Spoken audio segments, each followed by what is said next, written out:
When I'm walking down the street. I do want to say to Doni and many of you in this room that over a very long career in this city, all of you have helped me and my colleagues tell the truth and to try to tell. I may not look like you and you me, but Take my hat off. I'm from South Carolina, so I just. What does this event mean to you, Miss Peggy Moss? Oh, my heart. Happy 20th anniversary. My heart is about loving up on my sisters. Do you know what it feels like to have your sisters in the room? Done. And dare to be different and unique. I'm gonna be the best me I can be by letting His glory shine through. I am beautiful, I am blessed, but not just what you see in the flesh. I'm free from people, free from myself. There's The doctor lived next door to the janitor, to the reverend, and the lawyer. We were together. Now we get so high and mighty that you create stress for your society because you don't like poor black folks either. That's a health problem. Get yourself together so I can stop being taking care of geriatric people and get back to pediatrics. I thank you, Doni, for all you've done. Let's keep doing it all the more. letting His glory shine through. Dare to be you, dare to be me, dare to be different and unique. I'm gonna be the best me I can be by letting His glory shine through. And I dare you, I dare you, I dare you to be you. First name's Doni, last name is Glover, in it to win it for the long haul, baby. Now, this show here, let me tell you, get your notebook, get your ink pen. You want to take some notes because we're going to do our best to give you some information, especially if you run a small business here in the state of Maryland. What I guarantee is that you will learn something here today that you didn't know. Now, in my limited time being in business, which has been pretty much all of my life, growing up in a family business, there's some basics that we learn. We call it bail. Yeah, just like a person on the street that decides to break law on a regular basis or get in trouble with the police, there's a thing called bail that bails you out of jail. Well,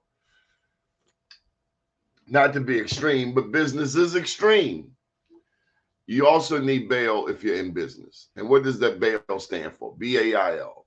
You need a banker, you need an accountant, you need an insurance person, and you need a lawyer. Well, we don't have all of those areas covered, but I guarantee you the people who will come on this show today do have various aspects of that available. So first up will be Mr. Edsel M. Brown, Jr., attorney at law, but he is also the chairman of the board of the Southern Maryland, is it Southern Maryland Black Chamber?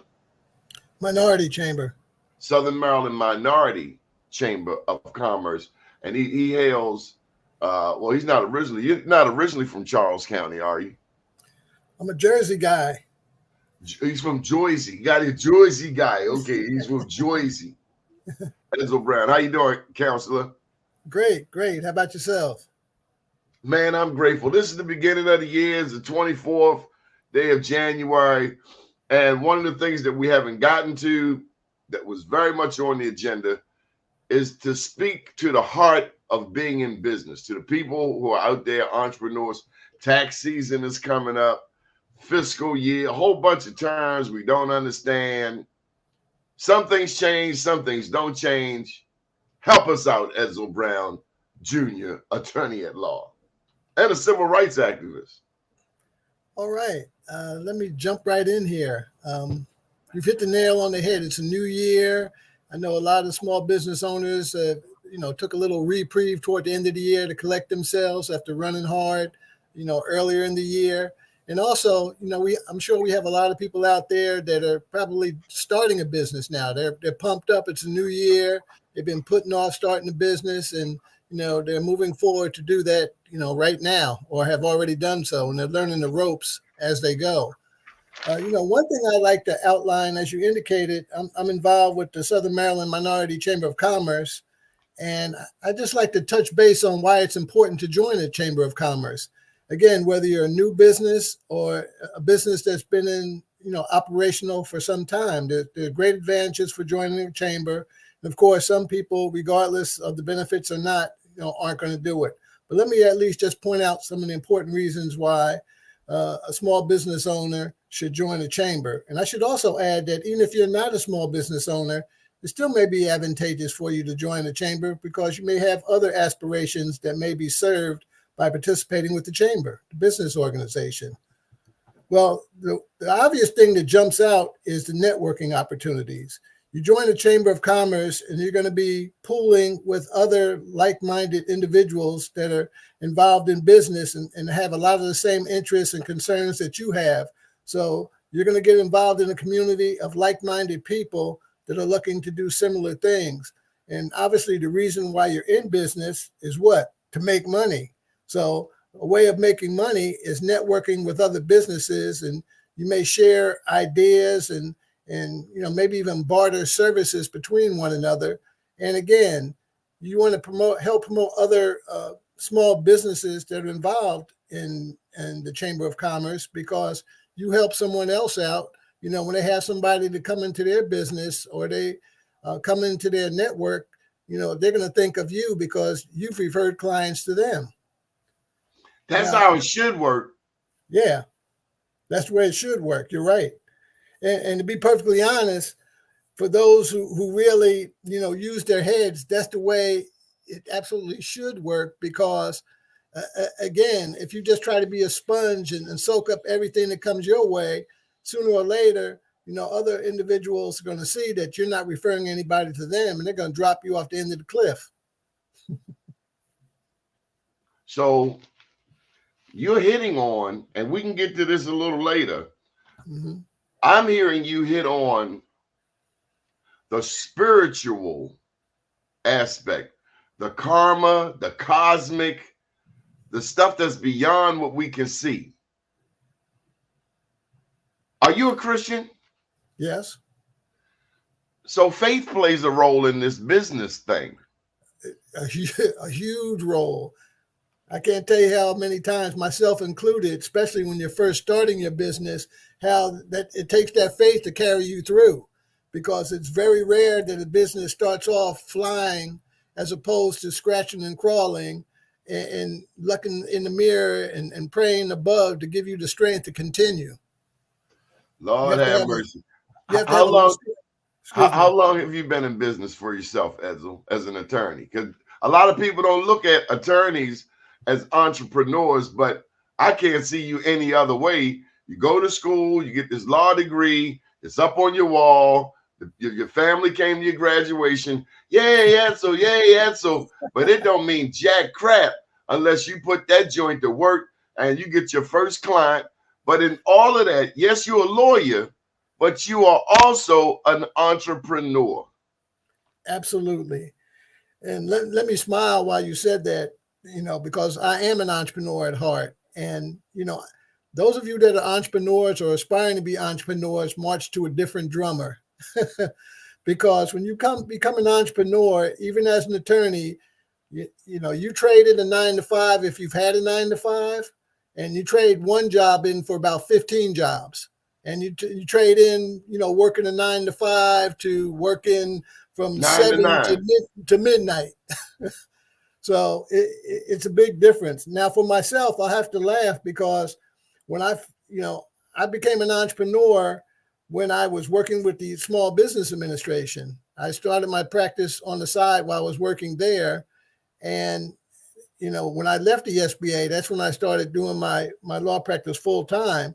But again, it's still an adjustment, because when you go to law school, you train to be a lawyer. You don't train for the business side of things. You're training in terms of the expertise to provide legal guidance, not operating a business. So that's a flaw that a lot of attorneys have now, even though a lot of law schools are starting to offer courses on the business side of operating your law practice. But it does no good to be the most intelligent and capable attorney in the world but number one, nobody knows about you. And number two, you don't have good business sense and your business flops because you can't operate a business. So I'm hearing you say indirectly, a lawyer who is trained to practice law needs a mentor, not so much for the law aspect, but for how to teach him or her how to run a business, how to run that law firm effectively, intelligently, not get in legal trouble. I mean, I go back to when, and I won't call his name, but we had a police commissioner here in Baltimore. He got locked up for not filing his taxes. Marilyn Mosby, she's in trouble right now for some legal stuff with a mortgage, 2 mortgages, and 7 different false statements. But in all of that, and yes, she had a 9 to 5, but taxes. I guess I'm just getting to that thing. Wesley Snipe, taxes. It's not a game. Those 3-letter people don't play, huh? Oh no, you got to be on your P's and Q's, no matter, what your vocation is, the expertise that you bring to the table. Now, I won't say it's funny, but it's interesting that you bring that up, because what can happen also is somebody could do their taxes and do everything, just about everything correctly. But if you're involved in certain professions, you have to keep up with your licenses, and there may be regulatory issues that you have to keep up with. And you may honestly be doing the best that you can. But again, I go back to what I said earlier about trading in your 9 to 5 for, 7 to 12, and you have 15 jobs instead of 1. And having those 15 jobs, you can't be a master to everything. So something could slip into the cracks that you don't even notice that you should have addressed. And you can get it, you can go to jail or get in trouble or lose your business over something that you didn't even know about because you spread yourself too thin. That's a part of Marilyn Mosby's defense. Right. That's what a lawyer's saying, that she's not an expert at everything. And that's where the husband comes into play. And this is a mayoral election year where Nick Mosby is running for city council president. He's got Zeke Cohen and Shannon Sneed breathing down his neck. It's and do we bite off too much too soon? That definitely can be a possibility. That's why, I know that's not the subject of our discussion, but it should. Well, I will say it is part of it. You got to have a good business plan going in. You shouldn't just leap into your business. You want to make sure that you're standing on solid ground when you start, because once you start, as we've been discussing already, you're going to be so busy doing different things, and whatever product or service you offer, you're going to be trying to polish up and do the best job that you can to provide the public and your customers that particular service or product.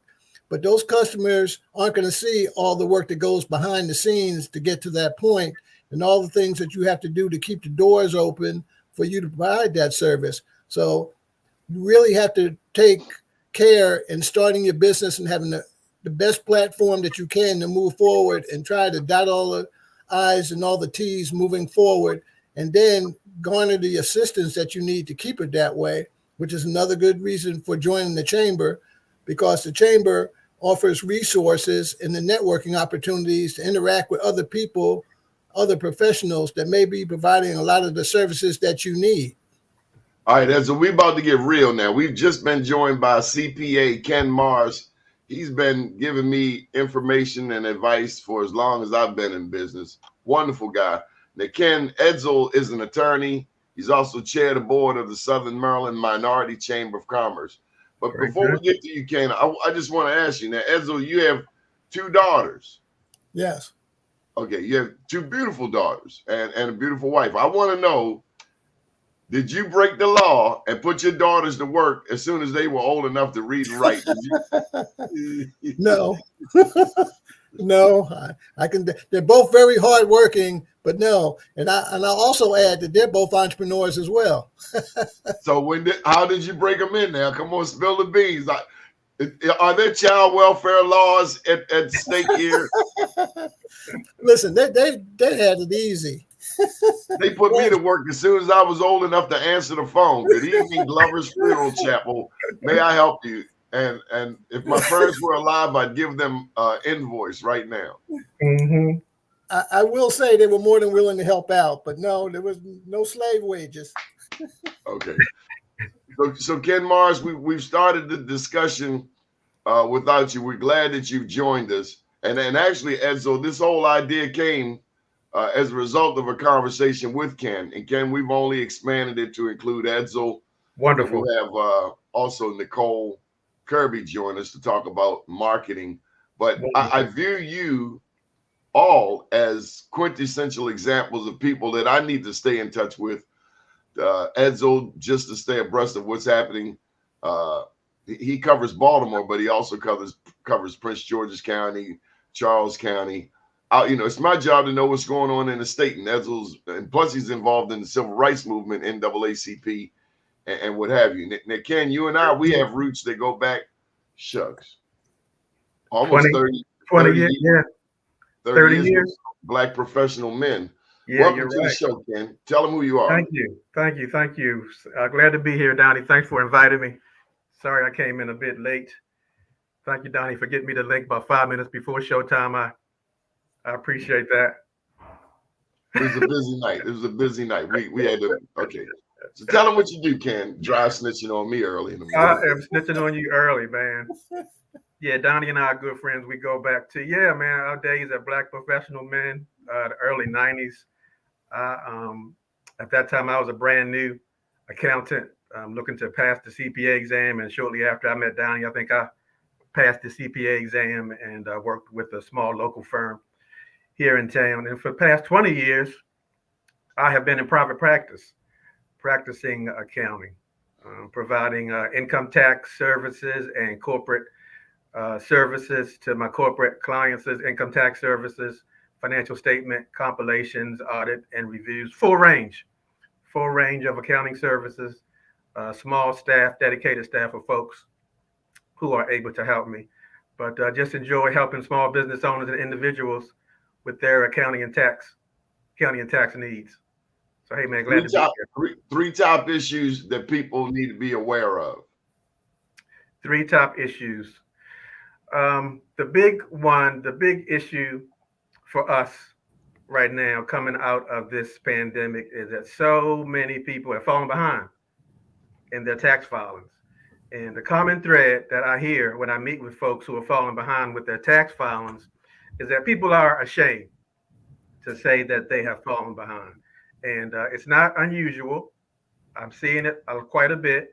So I want to encourage folks not to feel ashamed, but to pick up the phone and make that call to their tax preparer or go ahead and start the process to get themselves caught up, because there are so many people across the country, across the state, across the city, across your listening audience who, because of the pandemic and all that it brought to bear, have fallen behind. You are like the dentist of the business profession. Nobody wants to go to the dentist. Nobody wants them people drilling in their mouth. Hey, Richard, welcome to the show. M&T Bank in the house. Hey, how you guys doing? Good. But Ken, nobody wants to come to you. Nobody even wants to think about you at all. I mean, you're the dentist of the business profession. But we got to come to you. Otherwise, our teeth fall out. I'm a necessary evil. Ugh! My wife calls me a necessary evil. I'm the most popular guy at parties from February 1st to April 15th. After that, I fall off the table. I get no more invitations to no more parties. But that's okay.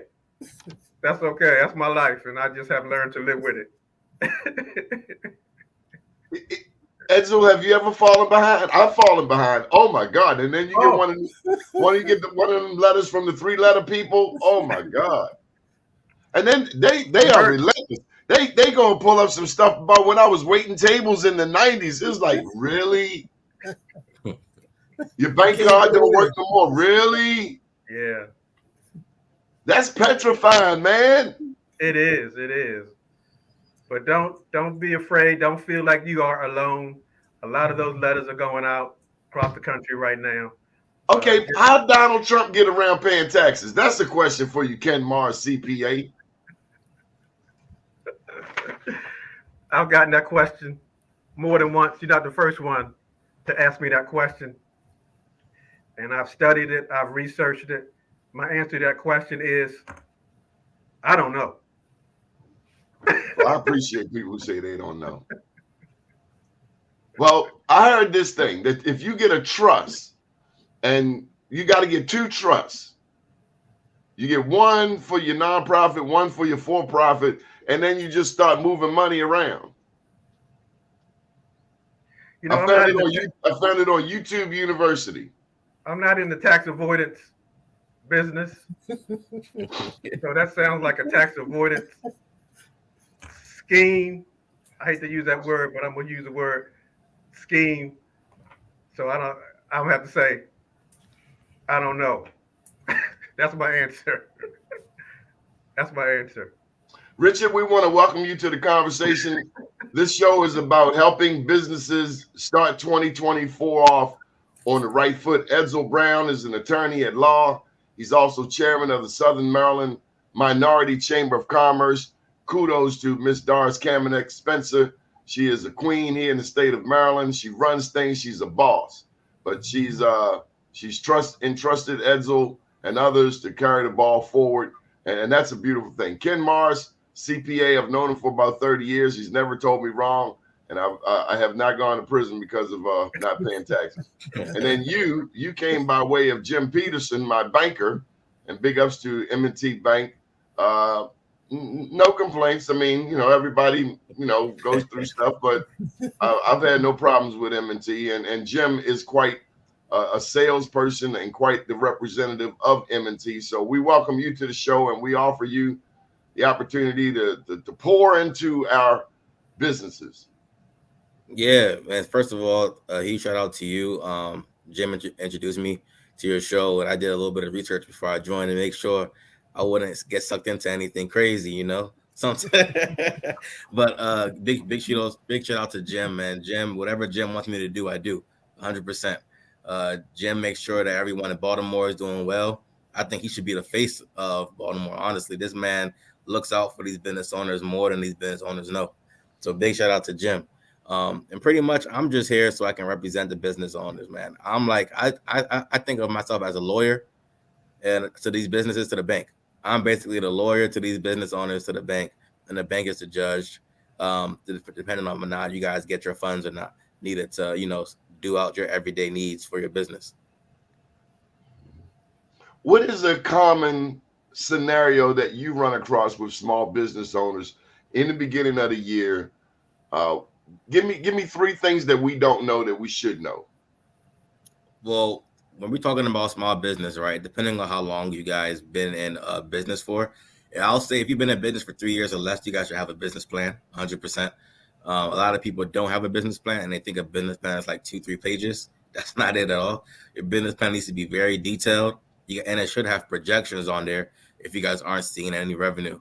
And those projections should be over the course of 3 to 5 years, month over month, and that should include expenses and stuff like that. And we have many different resources within the Baltimore area that can help you guys get this business plan as well. We have the SBA, the SBDC, and a multitude of different other CDFIs that help out business owners as well complete their business plan. So that's number 1. Number 2, just because you guys are in business does not mean you guys are going to get funds from the bank. I just have to put it like that, man. Like, people come to me and they think that just because they have an LLC that they're entitled to X amount of dollars because they saw it on Instagram University, YouTube University, and that's not how it works at all. And the last one is, tell your banker the truth, man. I'm not here to arrest you, man. Like I said, I'm your lawyer. Whatever you don't tell me, I can't defend that or sell that to my bank. At the end of the day, the financials are going to tell a story. So whether you tell me, your financials are going to tell me. And then I'm going to have to come back to you, ask the question, how come you didn't tell me that? There's no way you can like hide anything, because if I miss it, guess what? My underwriter is gonna pick it up and it's gonna come back to me and ask me questions. And one thing I hate doing is looking dumb in front of my underwriters, and I won't do it. So those are probably the top three things. Tell your banker everything so we can see the full picture, and then we can better help you understand that, hey, if I don't think it can happen on the M&T side, I know a bunch of different CDFIs that can possibly get this funding that you need, but it may come at a higher interest rate. But sometimes you need that in order to get your business across the waters. CDFI. Let's not assume that people know what these abbreviations stand for. This stands for. Oh, that's a good 1 second. Gosh, I say it so many times I almost forgot what it stands for. But CDFI is basically a community development financial institution.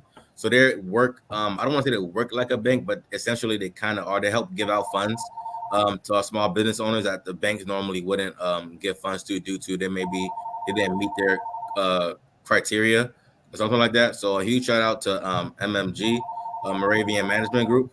I sent a bunch of clients there. They help out people within across Maryland for the most part.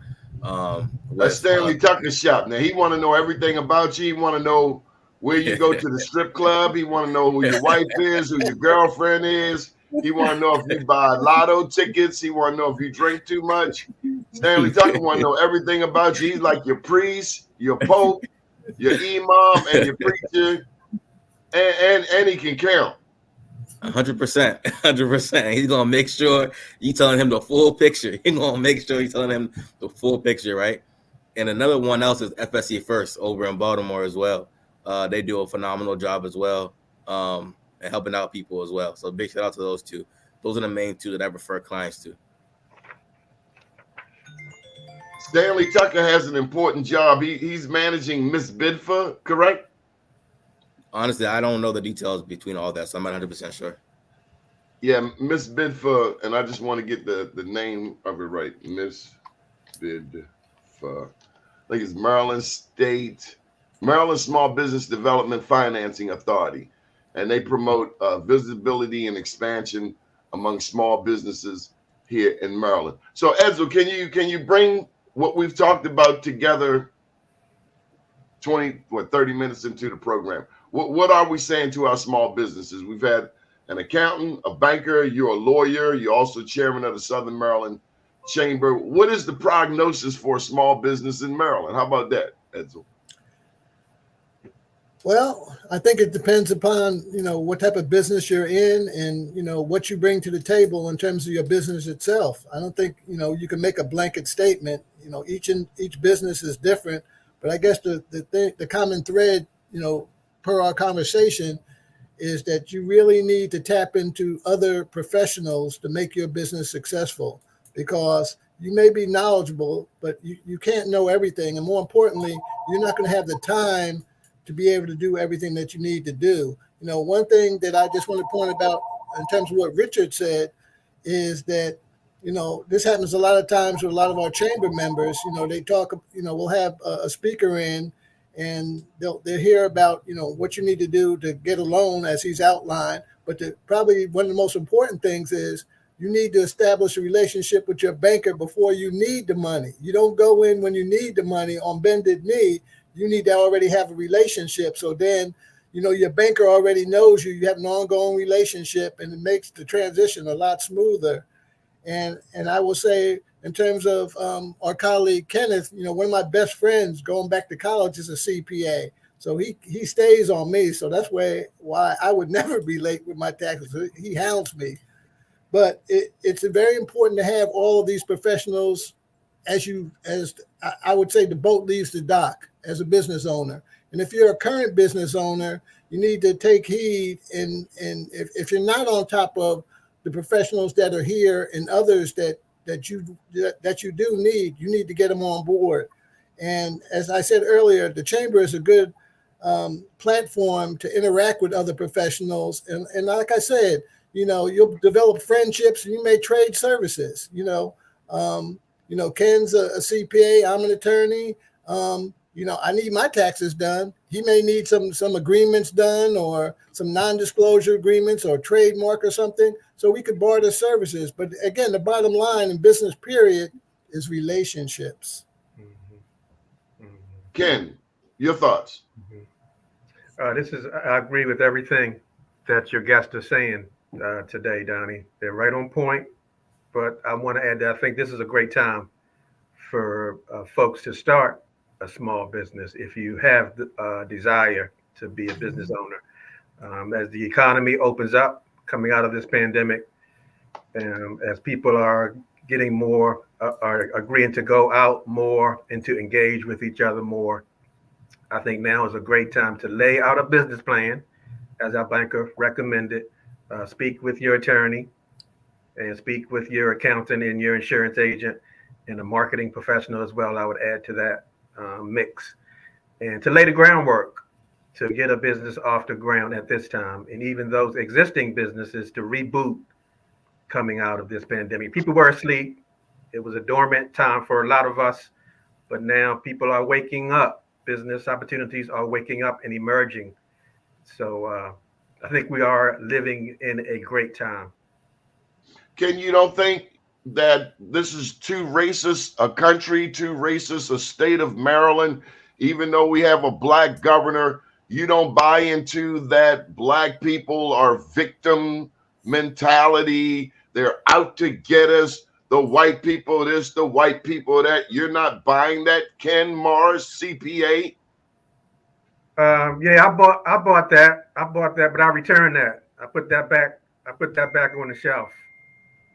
Everything that you said is true, man. It's the cards are stacked against us, but in spite of all of that, if you are determined, if you have a good business plan, if you have a good accountant, you have a good attorney and a good banker, if you have those vehicles in place, you can beat the odds.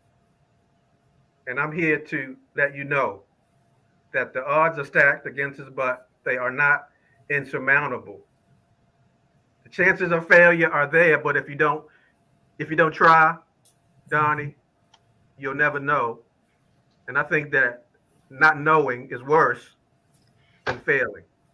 And I've faced failures. Some of the guys who are here on this line have all faced failures and have learned how to overcome. The key to success is overcoming. We've been giving these Black Wall Street Awards away since 2011. Over 2,500 in 9 cities. And it's for that very reason you said. My dad said to me, he was a funeral director, Richard. Business was dead. I grew up. Nobody gets out alive. Anyway, he said to me, when I first went into business, I said, Daddy, I ain't getting no business. He said, son, you got to beat your drum. It's about 2 weeks later because I'm antsy. I mean, I got a couple little ads. Ray Haysbury bought an ad, but damn, that's just $100. I need much more than that. I went back to him. I said, Daddy, I've been beating my drum and I ain't getting no business. And he said, son, you got to beat your drum harder. But he also said to me, he said, Donnie, you got to get out there and try. He said, if you get out there and try, I'll never forget this. I want you to hear me, Richard. He said, if you get out there and try, somebody might see you and they might even help you. But you will never know if you never try. So, Ken, I absolutely agree with that. And that's why we give away these awards, just to drop a little bit of encouragement. Because as you know, I wrote this book about Black Wall Street. And those people, they were doing it. They didn't have CPAs. They didn't have Edsel Brown. They didn't have Richard O'Jury. They were shooting from the hip for real. And then you got real quick, Donnie. Can I tell you a quick story, real quick? Yes. I was a student at Morgan State University, taking my income tax accounting course. And first semester, I was studying hard and took the first test, failed the first test, got a D on that first test. Took that test back into the instructor to talk with him about my test results. I showed him my paper. He looked at the paper. He looked back up at me. He looked down at the paper and looked back up to me and said, Mr. Morris, you got to study harder. He said, Mr. Morris, you got to study harder. And that's what I did, Donnie. I put the blinders on. I put my head down and I studied harder. I turned that D into an A. And here we are, man, almost 40, 35 years later. But that was a hurdle that I had to overcome. Well, I tell you, I took economics and I realized real quick that I didn't like economics.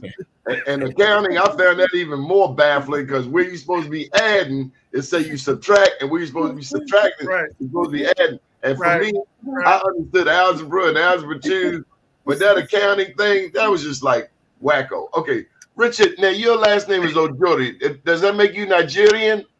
100%. I'm Nigerian. Are you Yoruba, Igbo, Eda, Eko, or Hausa? I'm Yoruba. Yoruba, Oludumare. Okay, all right. So a lot of us African Americans probably have Yoruba roots and we don't know it. Is that correct? Yes, sir. Yes, sir. Okay, so here's a question for you, Richard. How do you know that a bank is good for you? What are 3 things you look at to know if a bank deserves your business? And I got to tell you, just put Jim Peterson out front because he's the best PR person a bank could have. And for me, particularly, because he ran a business.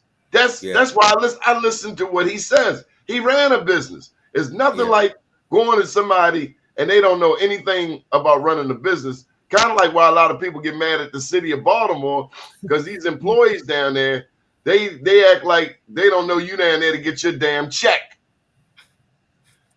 And all they got to do is move it from there to there, but they holding up your money. That lady, like the lady down there feeding all of the homeless people in the city, like piecemealing her money. Give her her damn money. It's nothing like when an employee is playing with an entrepreneur's money. That is not good. Yeah, I mean, I think the ways that you should know whether your bank is for you or not is interview multiple banks. That's the one thing about it. You know, banks are a free resource, essentially. Let me say essentially, they're a free resource. You can go into any of our branches and talk to any one of our bankers and request to speak with someone like me, a commercial business banker here at M&T Bank. And then with one of the red flags I'll say is, I'm going to tell you guys red flags and green flags. One of the red flags that they're too salesy. It's a little bit of a red flag. You kind of want to look for an advisor in a sense. What does your business need? You know, I'm not just giving you guys loans, giving you guys debt just to give you guys debt. Because at the end of the day, I'm in a sales role. I'm not going to lie. I am in a sales role. I have a sales goal to meet every single year. So I don't let anybody sit here and tell you that what we're doing is not sales. It's sales 100%. But there's an advisory piece of it, which helps you get to your sales goal. So that's number one. Number 2 should be, make sure that when you are talking to your bank, that you ask them questions, they're honest with you. Sometimes I tell my clients, I don't know. I love that I don't know word because in banking and in credit, everything is different. Everything varies. No business is the same. You may have seen a lot of similar situations, but nothing is the same. So I say I don't know a lot and I have to get back to it. And not to just shout out M&T Bank because I work at M&T Bank. Well, one of the things that I love about my company is I have partners. Like I have a meeting today at 2:00. I'm going to go meet with one of our local business owners in the Lanham area, and I'm bringing my my regional, my merchant partner, and my treasury and my branch partner with me. Not a lot of banks can do that. You're going to get three to four different people on your team. I'm going to be your main point of contact, but listen, I'm not 100% sure on what merchant detail. I can tell you the broad over scheme, but I have a partner that knows the details. Same thing with treasury. Same thing with the retail flow. So that's the good thing about it is if I don't know, I have a group of people that know what they're talking about, and I can get you back that answer. Another thing you want to look for is how responsive is your banker. You know, if you send an email out to somebody, at the end of the day, we are all entrepreneurs. You guys run businesses. Sometimes you guys need to pick up the phone and call somebody directly. You guys don't need to pick up a call at 1-800 number. All my clients have my number, and they text me and they call me whenever they need be. Sometimes I'm not gonna sit here and lie. I may not answer all the time, but I'm gonna get back to you within a day or within that same day because guess what? I saw my phone. Everybody has a phone on them. So you're not going to sit here. I don't let none of my clients sit here and call a 1-800 number. Never. Because at the end of the day, if that was the case, you can go to any one of our financial institutions. I tell people all the time, all financial institutions are similar. We are very similar. What separates us is the people that you bank with. Your banker separates you. So you have to interview many different bankers to know which one fits for you. and I'm very personable with all my clients. They call me. I don't even give them 1-800 number. You call me, and I call the 1-800 number, and I figure out your problems. And that's pretty much what you should know. If they're too salesy, red flag. If they are truthful in their answers, green flag. And also, if how responsive are they? That's what you should be looking for. You want a responsive banker, because if you have a problem within your business, you can't wait 3 to 4 business days. You need that answer right now. So yeah, those are my 3 takeaways for how to know whether or not you have a good banker or not. Okay, here's another question. Sliding into the personal is because there's so many black women in real estate. I mean, it's like every other Facebook black woman is a real estate agent, and it's like, damn, it's like the Palestinian. How they keep dropping bombs. It's like, well, damn, what is left to blow up? So you got all of these black women, especially in Georgia. Oh my God, Georgia got more black women in real estate. It's like, where do they all get their customers from? Okay, so when it comes to banks, is this a good time to buy a house? Honestly, and this is why I tell you guys to have a good banker. I don't know. I'm not a mortgage banker. I only handle businesses and commercial businesses. I honestly don't know. What I do know is mortgage rates are going down a little bit, but I don't know how stable that is. I just don't know at all. I can't give you guys too much details. Is Biden good for the economy? Again, I'm not into politics. I'm not into, I don't know. I just know everyone's entitled to their own political agreement. And pretty much, I have no idea on that. It depends on what everyone wants out of the economy. Well, let me go to the accountant before we bring up Nicole Kirby. Ken Mars, what's it like? Is this a good time to buy a house? It's always a good time to buy a house, because buying a house does for you, it gives you stability with your living situation, but it also helps to increase your net worth. Real estate is one of the few commodities that consistently increases in value. So if there is a mortgage involved, continue to pay down that mortgage.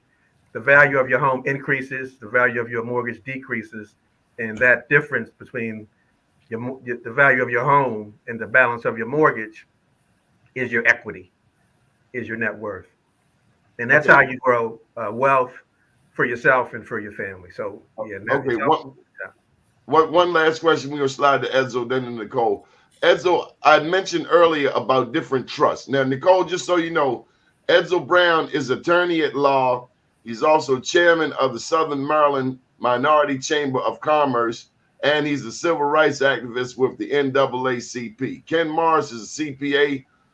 We've been affiliated with Black professional men for the past 3 decades.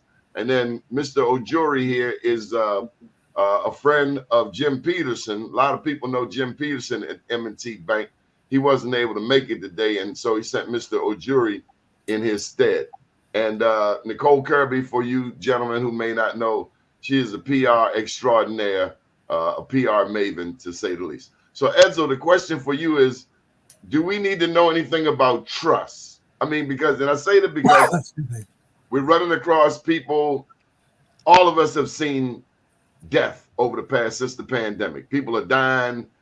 I know this one business, they thought the father was dying. They sold his business, and then all kinds of hell broke loose. And then he resurrected, came back from the dead like Jesus, and now don't nobody know what's what and who's on first and who's on second. So any basics on how to protect ourselves before we pass this ball to Nicole Kirby and for her to tell us how to market ourselves? My response is going to be somewhat similar to what Richard responded in terms of the political question. And this is a mistake a lot of people make. Yeah, I'm an attorney, but I don't know everything. I don't know every possible area in the law. I get a lot of people call me about the most minute, legal subjects and make the mistake and think because I'm an attorney, I have that expertise. My expertise is in trademarks, business, entertainment, and government contracting. Estate planning and estate issues are not in my wheelhouse. I could entertain a broad-based discussion with a client, but again, I would recommend that they do their homework and find a good estate attorney in their area. How do you find a good one? because I don't know anything about finding a good attorney. I'm going to tell you what I would use as my starting point. Because another thing that I get people out of state, former college, friends call me up that live in other states. Martindale Hubble is the legal search site where you can locate a good attorney anywhere. And it's good because you can, for instance, you just asked about estates or estate planning or trust. You can go in there and look up Baltimore and put in what, focus area you want to focus on, trust, and it'll kick out, a number of attorneys, and you'll see their backgrounds, what other people have rated them at, their telephone number, their contact information. And I would encourage anybody, regardless of what area you're looking for an attorney, if you don't have a referral from somebody that you know and is reliable, because again, every attorney is not an expert on everything. You go in there and interview at least 3 attorneys, trust attorneys.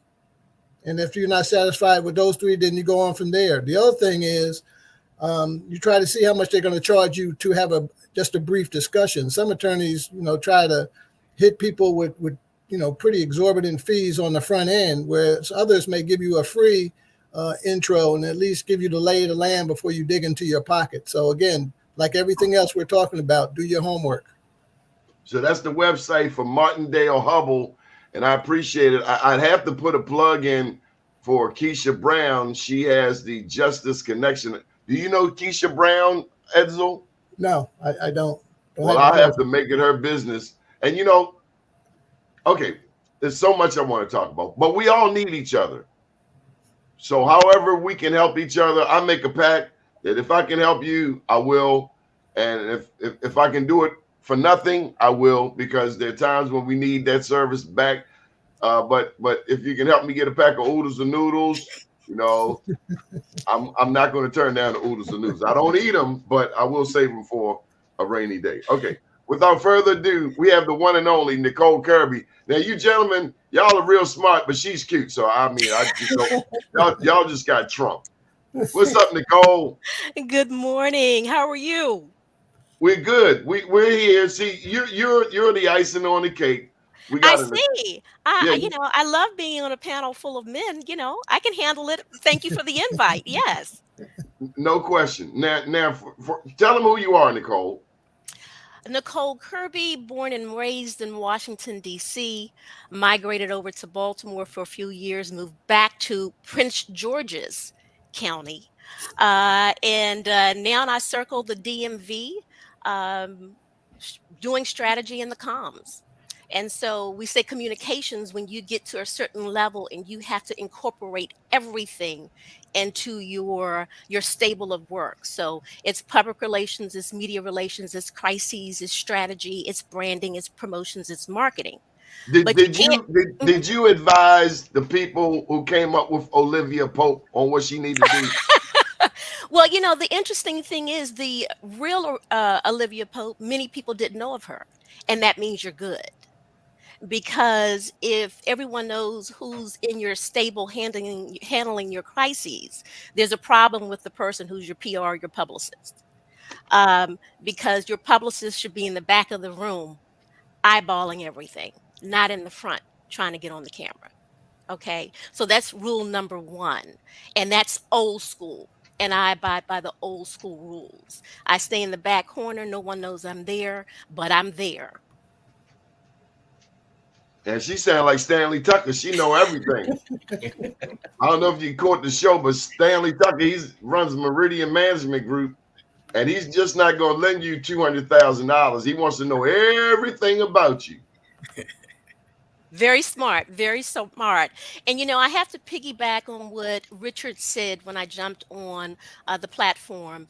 And in this day and age where you can spend your dollar anywhere, you've got to be available to the people who you serve. They don't want a 1-800 number.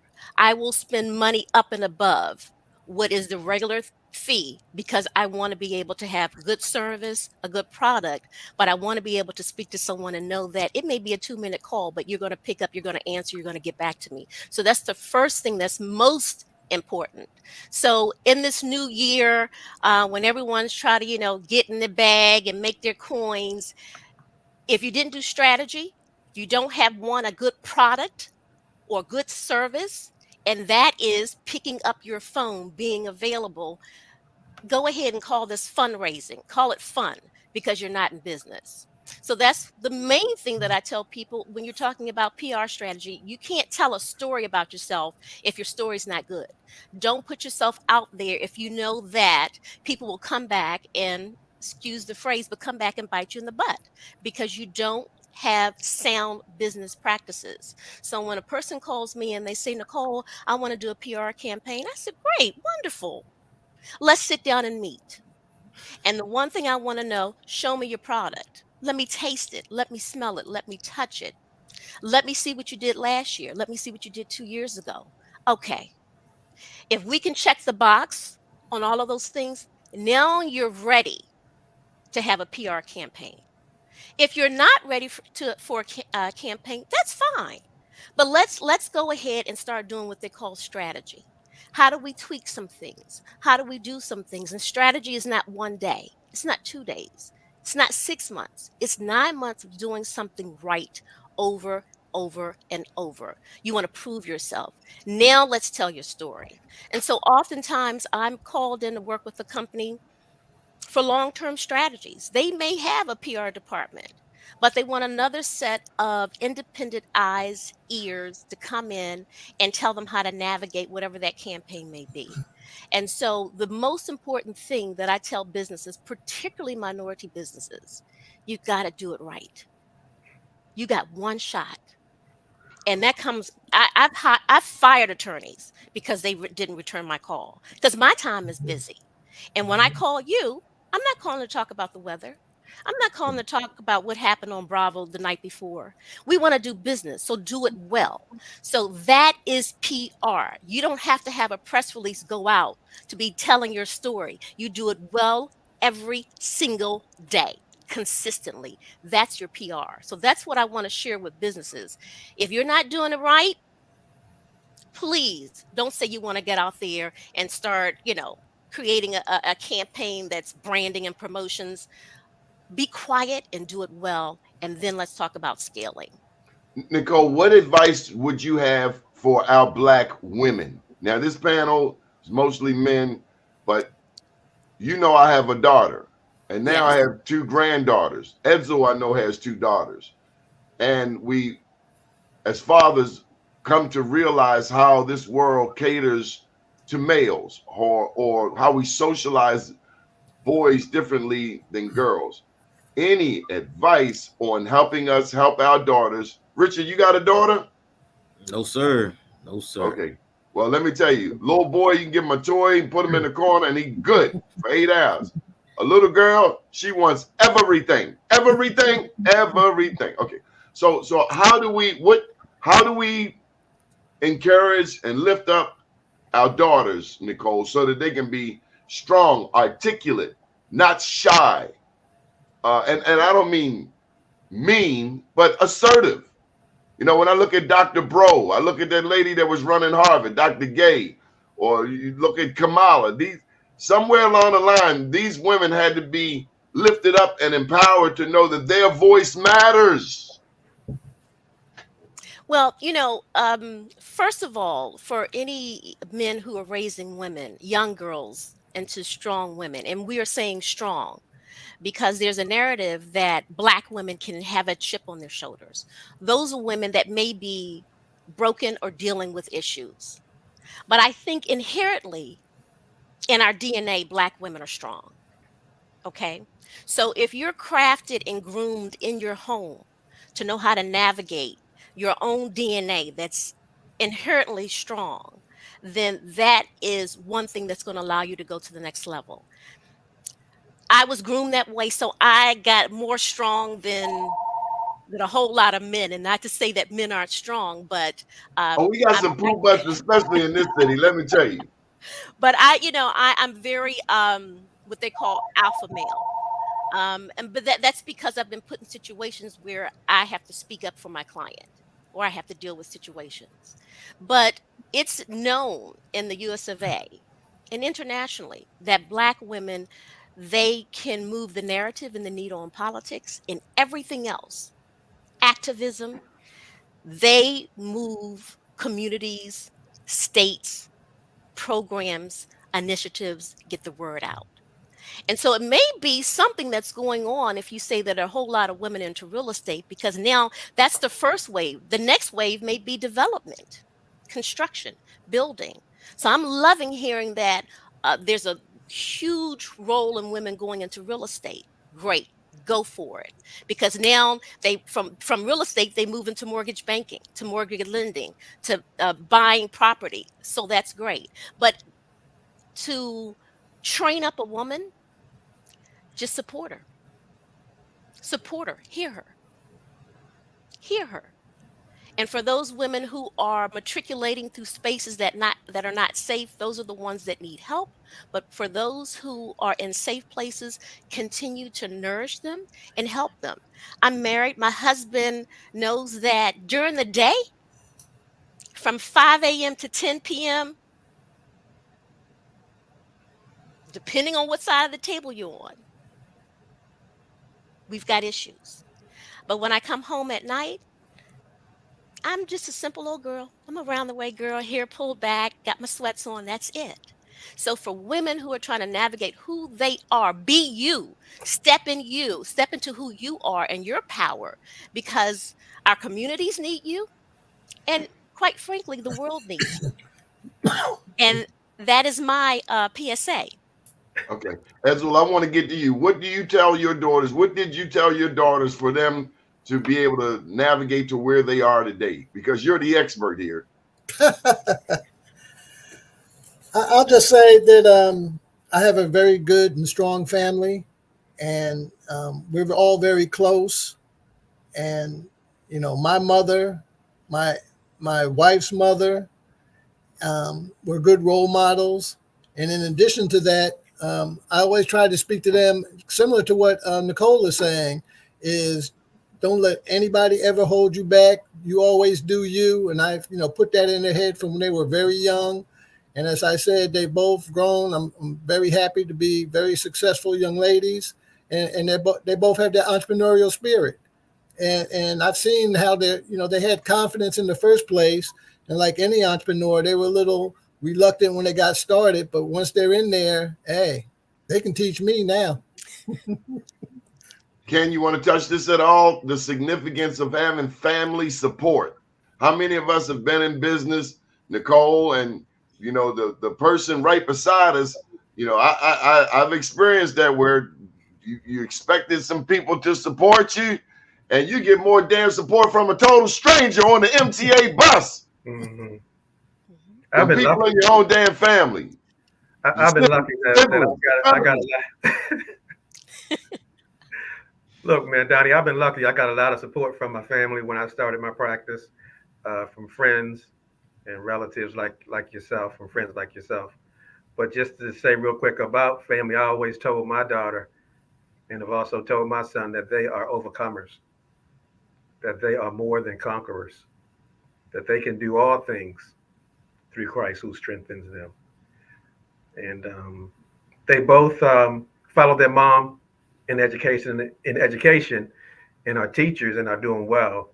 But hopefully they've carried that in their hearts as they have navigated these mean streets of Baltimore. So I agree with your guests wholeheartedly. Richard, I see you agreeing. You want to chime in? Well, I don't have any children or anything like that, but one thing I will say is I do have a full village behind me, my family. Me being Nigerian and everything, we take family to the upstream most, put family first. First God, then second is family. We don't treat our family like, man, if it wasn't for my family, I don't know where I'd be. So I'm a huge advocate of family. Richard, you've been to Nigeria. 100%, yeah. Now, a lot of us Black folk here in the United States, we have not been to Africa. We've been disconnected from our roots. One thing I love about Nigeria is the family aspect. 200 million people. That's a lot of people, man. That's like half the number of people in the United States. 200 million people, several different tribes. What would you encourage us to know about the opportunities here in America? Because when I look around my community, I think a lot of people, a lot of black people, a lot of us don't realize the opportunities that are here. We don't realize that like in Nigeria, you have to pay to go to school. What we get for free, in other places you have to pay. Or a lot of people, we complain about the Mexicans, the Central Americans, the South Americans coming across the border. Oh, they're gonna take my jobs. Hold up, homie. You don't even want to work. Oh, don't laugh at my accent. Okay, this is my West African accent. Oh my goodness. But there are other people that don't even want to work.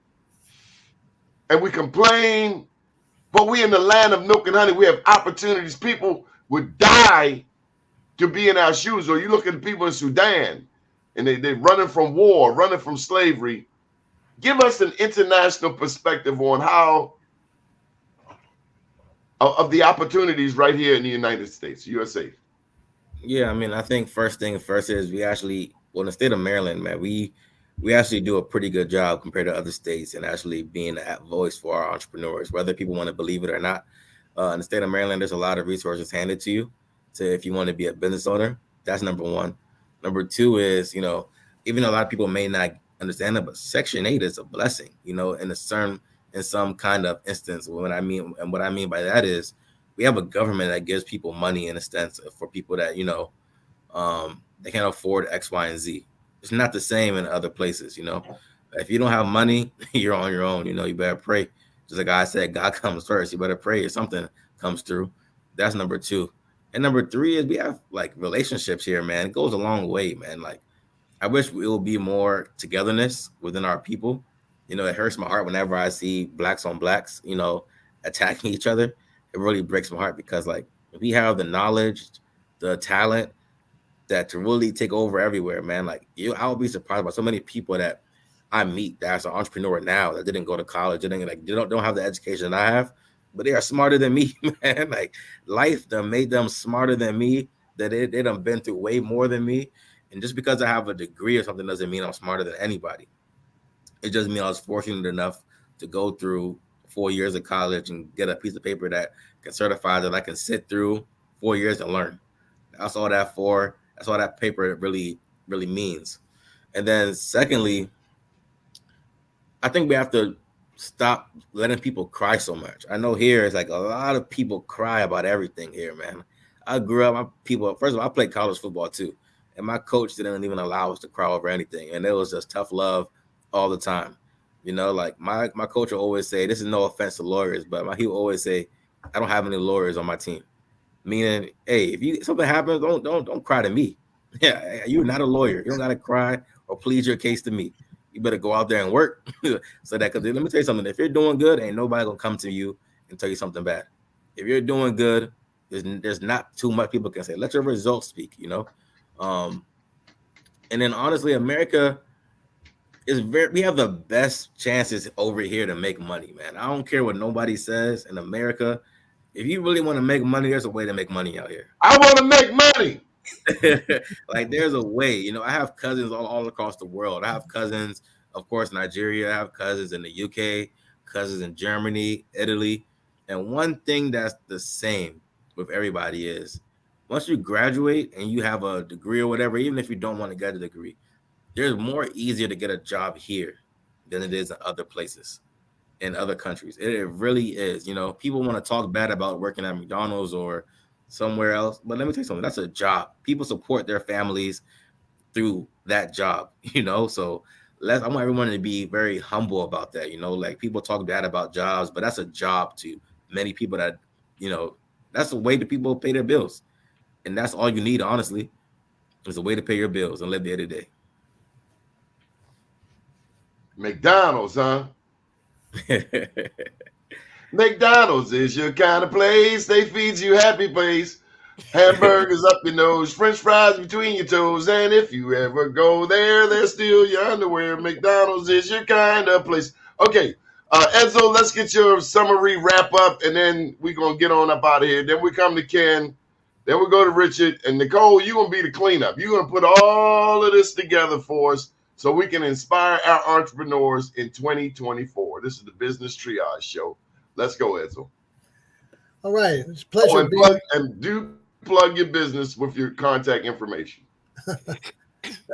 Excuse me. It's been a pleasure being on here with your show and your other guests. I think it's provided an excellent platform for either a current entrepreneur or an aspiring entrepreneur to kind of get their feet wet or to learn some things that they need to do if they're already in business. What I would say is one link I like to throw out there for everybody is Maryland Business Express. There's a lot of information in there outside of even retaining a professional. So you can get some basic information before you even go talk to a professional. Because one thing I will say, the professional has the expertise, but you still want to be in the ballpark. With any professional that you have, don't put everything in that professional's lap. You want to at least be in the ballpark with whatever you're going to be discussing about with your professional. And I focus on the legal side of things. On the front end of your business, you definitely need an attorney. You need to understand the legal framework you're working in. You want to make sure you get into the appropriate type of legal structure, whether it's obviously, if you start as a sole proprietorship, partnership, LLC, Schedule C, or regular corporation, you need to talk to somebody about doing that. And I would encourage you to talk to an attorney. I mean, a CPA can help you out as well. You definitely want to retain an accountant because you're going to be making money. You want to know how to put things together. If you have an accounting background, that speaks for itself. But if you don't, you want to have all these things in place so that once that business starts and your head is spinning like a top, you're trying to be everything to everybody, like the old Lucy show when she's trying to put the pies going down the conveyor belt. That's just what it's going to be like. We can laugh, but that's exactly what it can be like. And the sad thing is, if you don't get things in order, your success could be the worst thing that can happen to you because you become so busy that you leave so many holes and things that you need to do that eventually it's going to take you down. So do it right on the front end of things. In terms of myself, my law office is based in Washington, D.C. I'm on K Street. K Street, you rich. I wish. My telephone number is 202-329-1520, and the address is 1629 K Street. But again, if you're looking for an attorney, once again, obviously I'm going to pitch myself, but look at Martindale Hubble. And if you're in a location that's not near DC or you want to look in a different subject area, like we talked about earlier, estate planning or something else, you can find an attorney. But again, at least interview 3 of them. Thank you. Oh, you've got to plug the Southern Maryland Minority Chamber. Okay. How could I forget that? Yes, the Southern Maryland Chamber of Commerce serves Calvert, Charles, and St. Mary's, as well as Southern Prince George's counties. We try to be an advocate organization for Southern Maryland. One thing about some of the counties down in Southern Maryland, they're not quite as diverse as, say, Charles and some of the other counties. Oh, you got some good old boys down there. Oh, yeah. Yeah. Well, being a Jersey guy, it's been challenging. But, it's not just only business. It's advocacy and working with our legislators and also working with our civil rights organizations. I mean, as you know, I'm heavily involved, well, not quite as involved as I used to be. I used to be the chair of economic development for the Maryland State NAACP. But, we all work together and one hand washes the other. There's an issue in Charles or St. Mary's and, one of the other organizations, we work together to make things better in that particular county. So business and civil rights mix heavily down here. Now we should also note that Charles County is where a lot of Prince Georgians are moving to. Oh, yeah. Charles County is happening. They're booming. Okay. All right, And Ken Morris.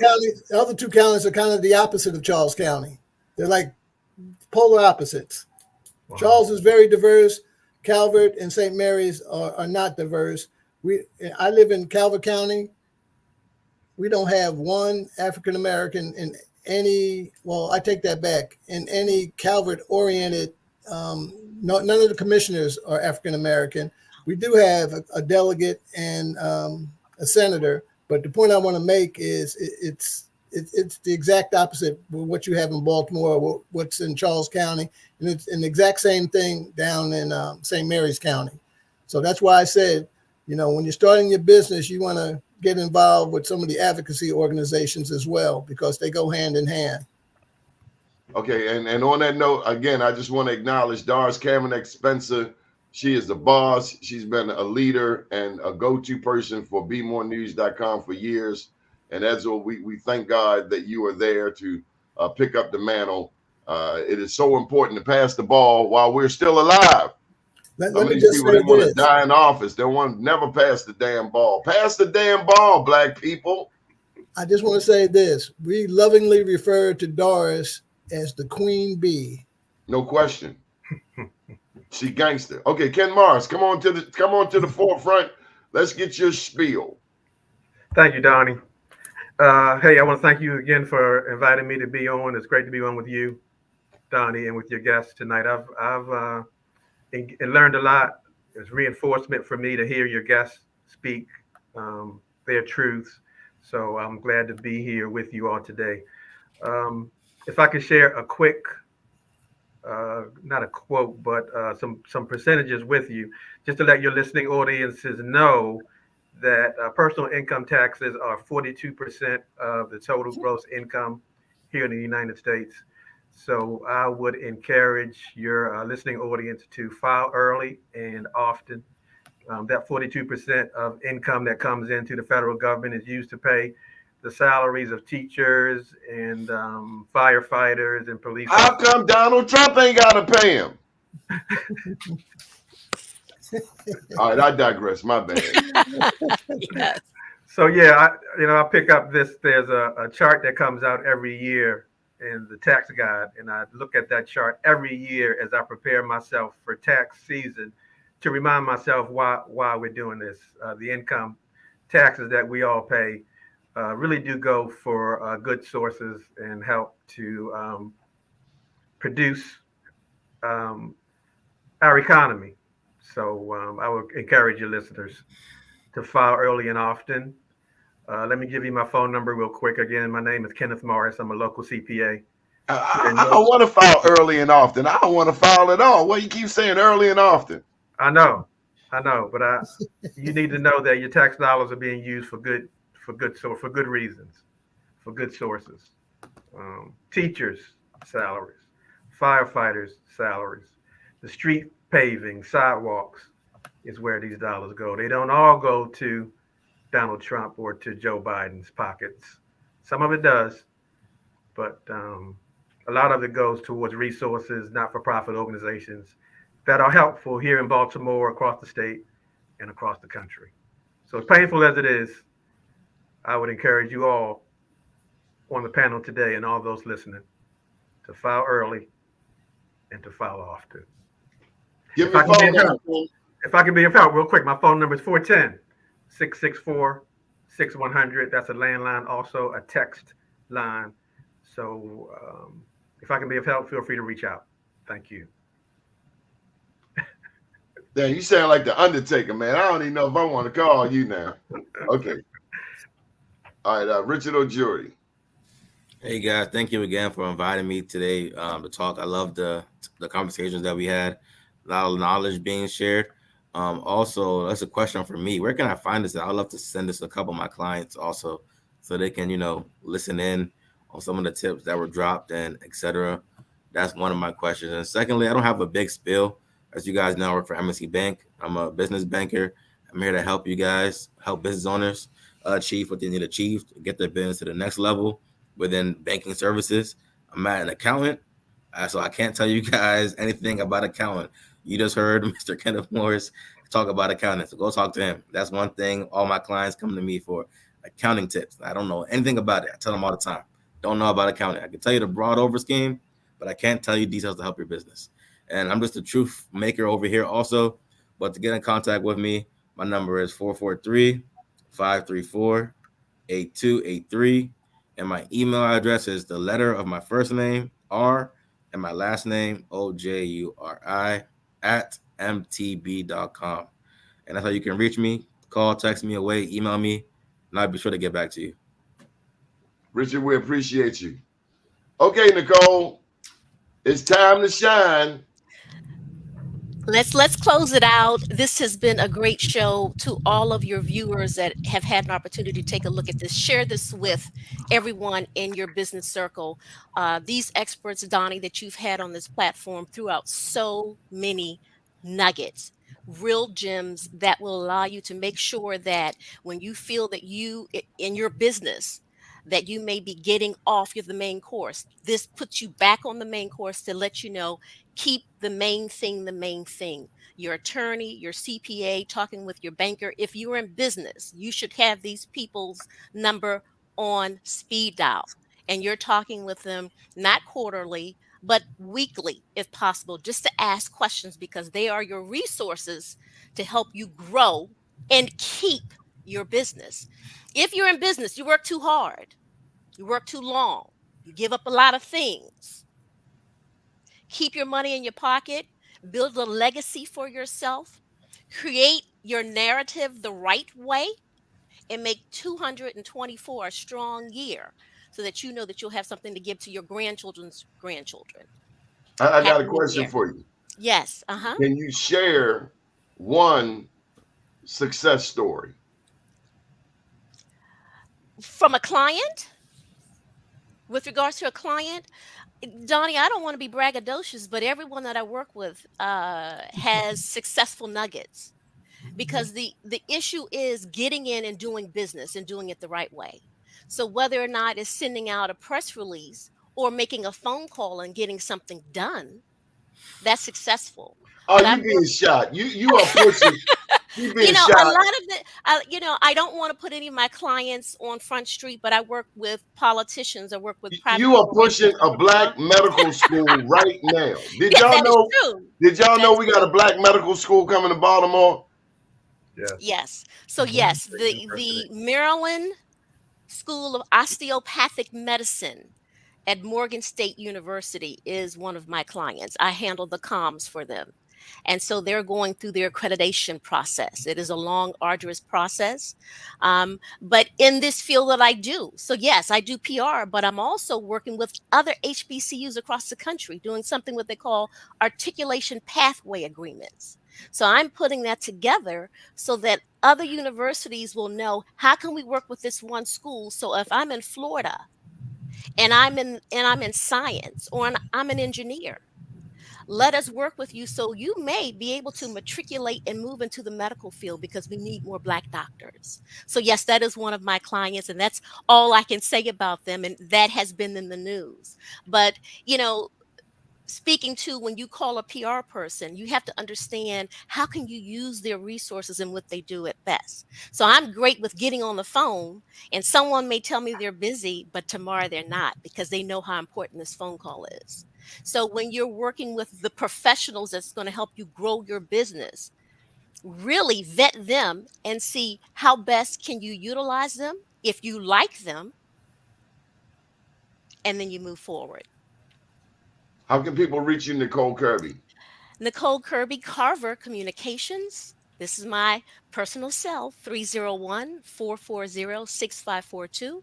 Oh, slow down. Say it again. 301-440-6542. I said that real fast, Mr. Glover. Or you can go to my website, reach me through my website as well, therealcarver.com. The real Carver. Hold up. Is there a phone? Carver. Is there a not real Carver? Just in case there was any doubts, the real Carver, CARVER.com.